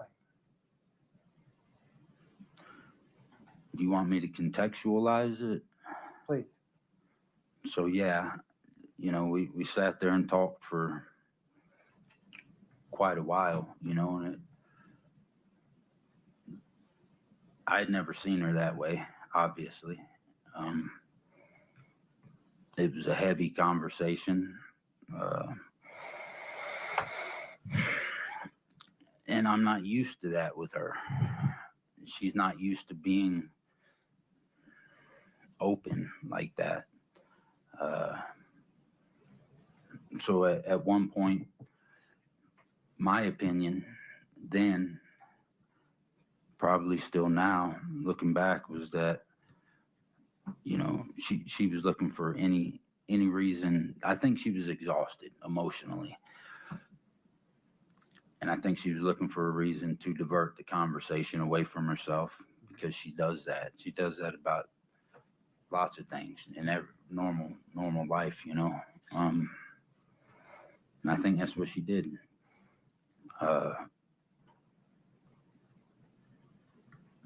She asked me, go ahead. I'll let you ask. I know you're. Sure. But did she ask you a question about killing? She did ask me yeah. What's her did she ask? She asked if I had ever killed anybody. And was that specific to killed anybody while serving in Iraq? Right. Did you respond? I did. Did she ask a follow-up question? Yes. Sir, what was that follow-up question? She asked me how it made me feel or something along those lines. And then I answered her.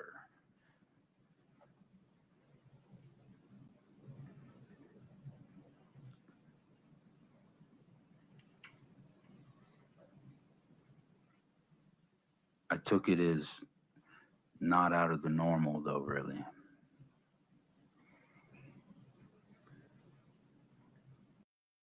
So she was probably going to confess. She was probably going to confess to him. Did you and Kouri Richards stay romantically involved after Eric Richards' death? Yes. For how long? You'd have to look at my phones to tell me that. I'm going to guess, bless you, 6 months, maybe 8, 10. Man, they still was messing around. Now, this is the juiciness. Y'all, this trial is crazy. Wait till we talk about her best friend and how she stole $45,000 from her. And the best friend got evicted with her kids and husband. That's y'all gonna be floored. But now let's look at this part.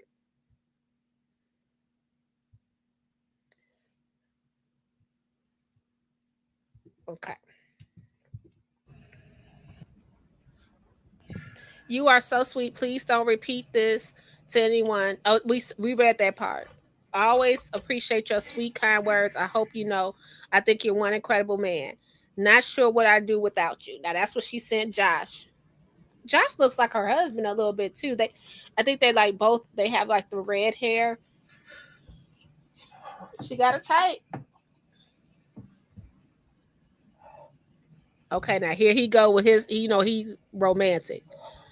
You got the title teacher twice, but the first was everywhere but the schoolhouse to the boys. Look, he had to put his head down. He was over it, and he had another hour and a half to go. I love you, sweet, sweet, sweetheart. Now, this is what he said. What would you do without me? I just erased this because I knew I would send it to you in my next text. But I didn't know it would be this one. We're thinking alike. I love you, sweet, sweetheart. And there's some kind of emoji, GIF or something down there. I don't know if they're going to show that.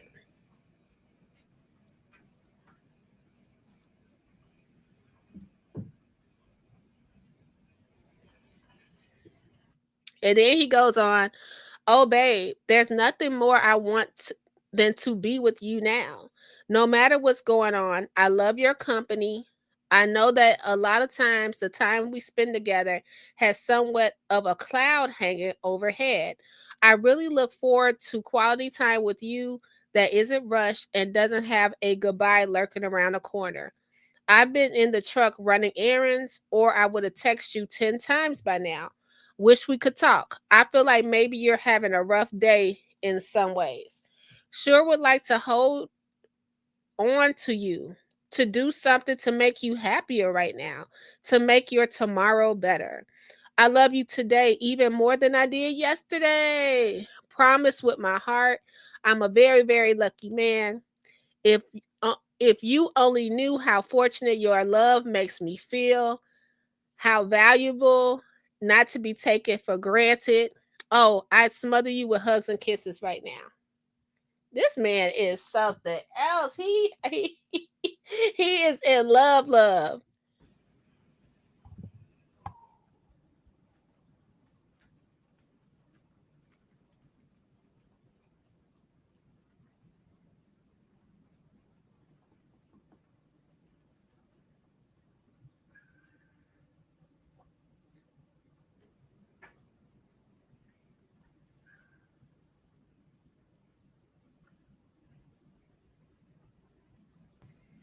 Oh, he started crying, y'all. I was like, oh my goodness, I felt so bad for him.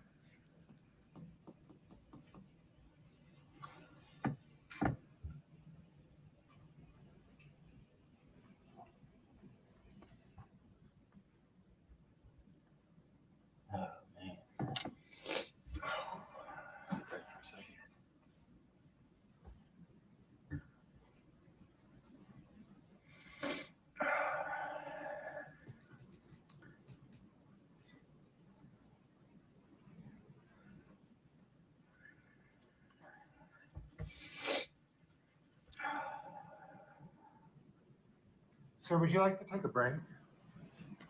Mr. Grossman, level with me. Do you need a minute or two? I don't know what I need.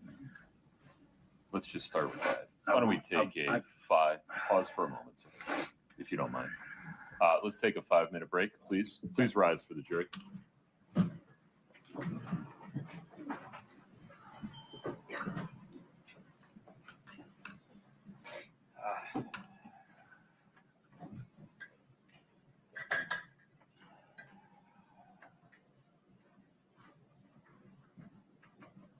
Sorry. No apologies.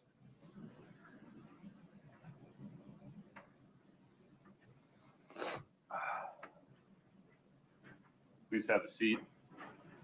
Mr. Grossman. Yes. I'm going to let you take a few minutes. Collect yourself. You're welcome to walk around the lobby. You are welcome to use the restroom. Do not speak to anyone. All right? Nobody in here. Nobody in here. In fact, I'm going to ask everybody that's in here to just sit tight for 5 minutes so we don't have any ambiguity about whether anybody is interacting with Mr. Grossman while he just takes a short break.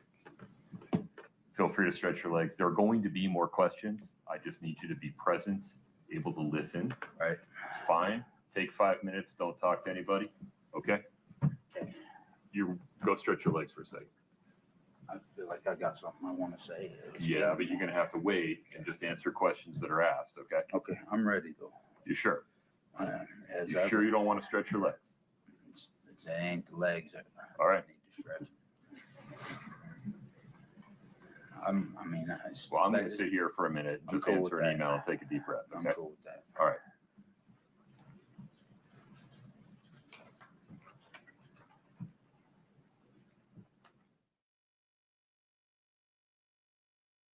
Man, he was going through that water. Now, this is the day before. This is the day before.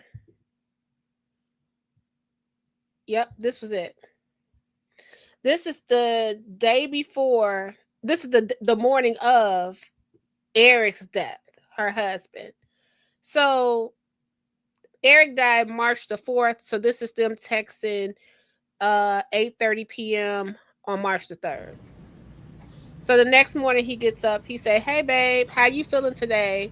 This is Josh." He said, "I'm so proud of you because she just bought this $1 million home." So then he texts back because she's not responding. He said, "Hey, what's going on with you? You good?" And then she at 2:00 said, "No, Eric passed away." That's her husband, of course. And she said, "Talk later."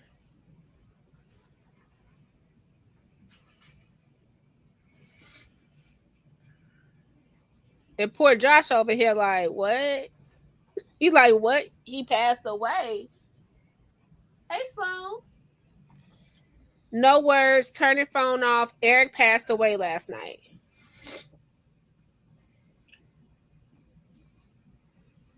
And then he says, no words either. Lost.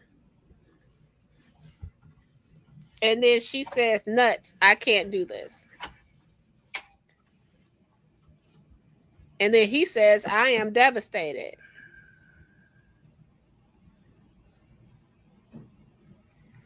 And he said, I can't comprehend. I don't know what to say or do. I want you to be safe. You're everyone. What happened? Who are you with? And she said, at 3 a.m., I called the ambulance. Been up since then. People, family, friends still here. They think an aneurysm.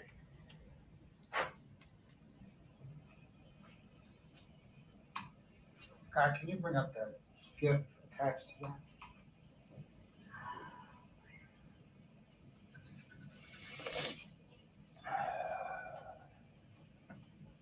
Like, your whole affair is on the stand. Depiction of the gift thumbnail that was attached. It was attached to what? The email we just looked at. That seems like pretty. I mean, I don't know. Who sent that? Me? We can go back to that. Scott, can you take us back to 2-39? Sir, can you see that? I see that. Maybe I'm just mixed up on the times or dates or something. Sure.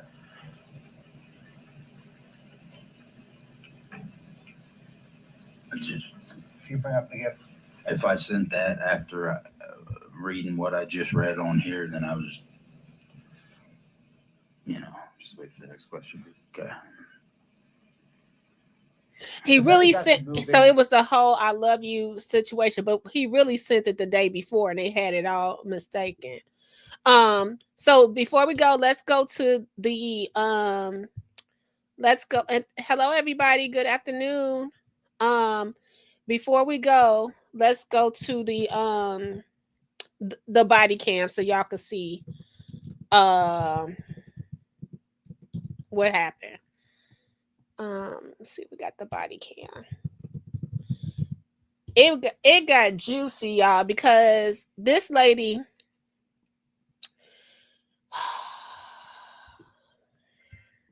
Let's see if we can find it. Find the body cam footage.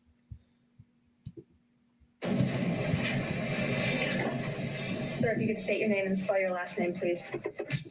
Okay, so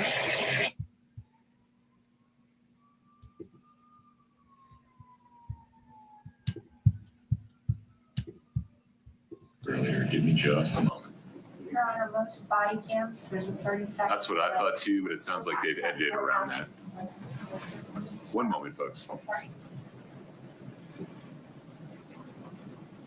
Scott, would you do me a favor? Would you disconnect from the HDMI and then reconnect?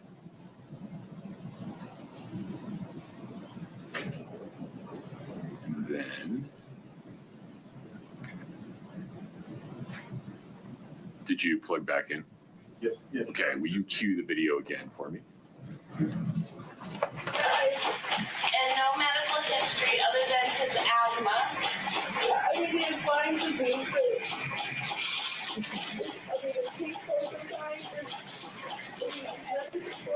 What does he take? What medicine does he take? Can you find it and tell us?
You guys have downtime.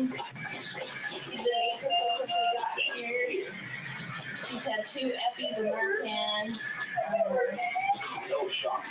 2 Eppies of Narcan. Blood sugar is 458.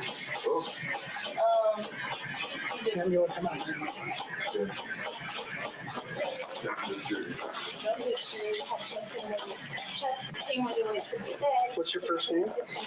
What's your first name? Yeah, let me talk to you for a second. Let them do their work in there. What's what happened today?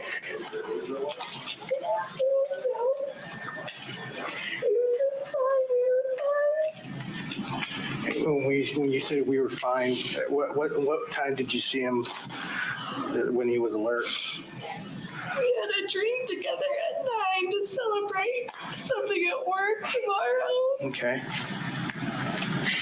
We went to bed. I went to bed with my kids. He went to bed in our bed. What time did you guys go to bed? 9:30. 9:30? Okay. 9:45. And then what alerted you to him today, right now? Yeah, I just woke up. When I sleep with my kids, I'll wake up and I go back to my own bed. Mm-hmm. I just crawled over on his side. And he was laying in bed? Okay. He was on his back on the bed, and Okay. And he was on. You said he was on his back. Okay. Where are your children now? to sleep in that room. 2 are awake with their ear to the door. I don't want them to come out. Please don't come out. Where are the other 2 at that are awake? No, hallway bedroom. And where's that at? There, first one to your left. Okay. Is there any family members we can call right now? Yeah, I need to call my mom. I need to call my mom so bad. Okay. I think I don't know. 911's still on the phone. They got me. I don't know. Okay. I call my mom. Yep. I'll give you a phone right now, okay? need to call his dad. He's gonna be okay, right? Like I got in bed and then I just got. Yeah, they're doing their best. Okay, ma'am. Here, you can use my phone.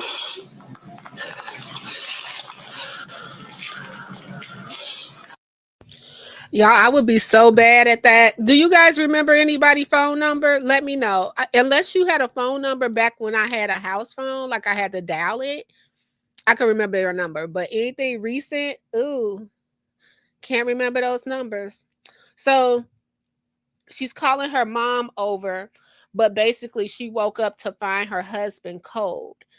And as we know, he was poisoned with something like fentanyl.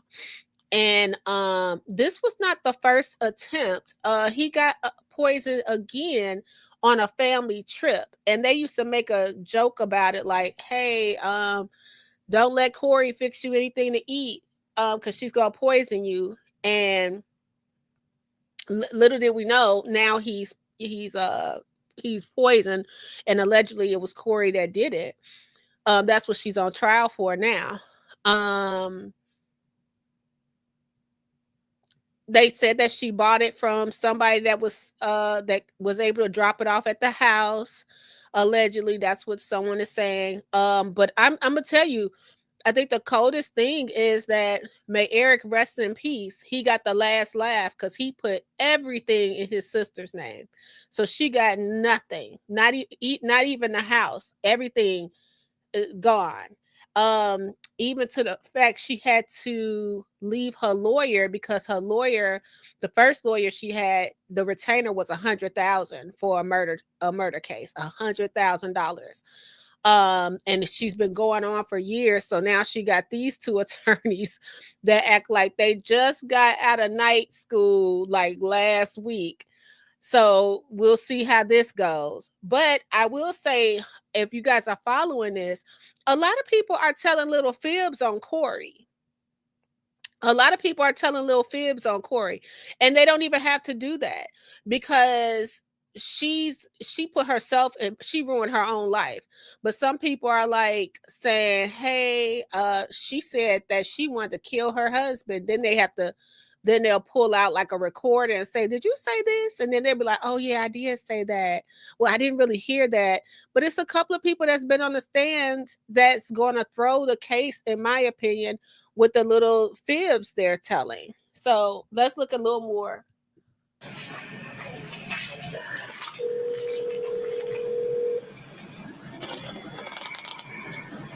Mom?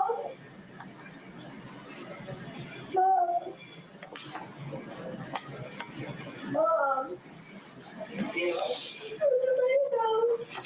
Go to my house. What's going on? I don't know. Something's wrong with Eric. The police think I'm down for here. I don't know what's happening. He wasn't breathing.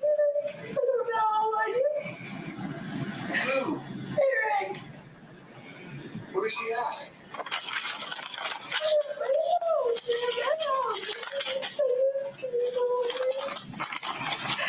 I'm on my way. I think my partner found your phone. Is this it right here? Does he have any medical conditions or anything like that? He has Lyme's disease. Lyme's disease?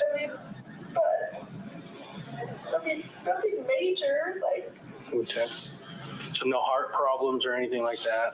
No, he just said his chest was hurting when he went to bed, but that's...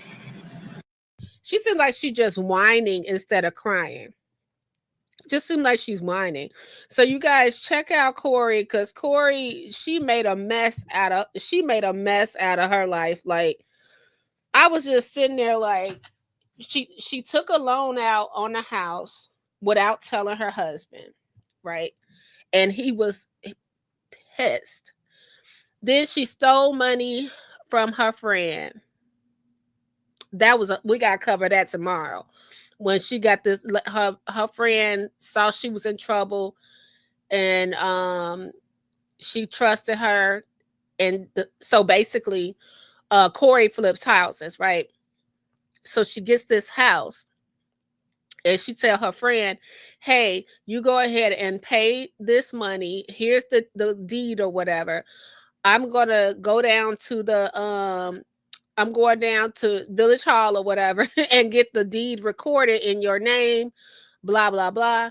Do you know what she did? She took the $45,000 from the friend, never put the deed in her name, right?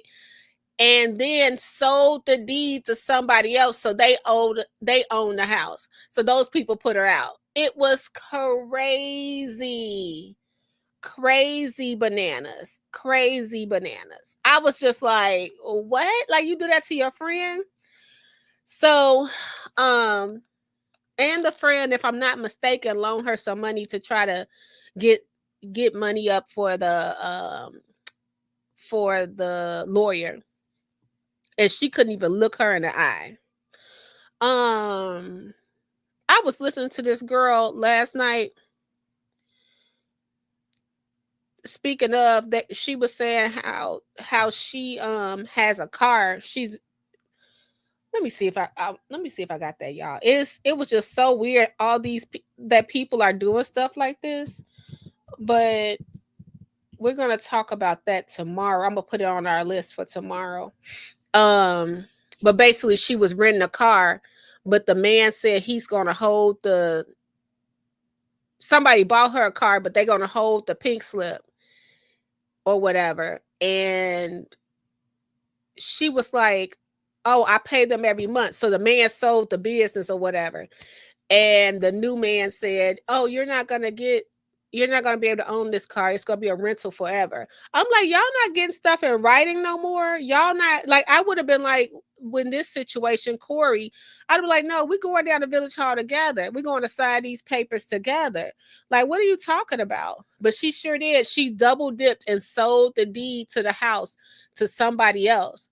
And the whole time the lady is living in the house thinking it's her house, paying Courtney a little money. And somebody else owned her house and they evicted her and her children, her husband. Kouri really messed up. So check that case out too, you guys. All right, I'll talk to you later. You guys have a great one. Enjoy your Wednesday. And as always, take care of yourself and each other. Bye.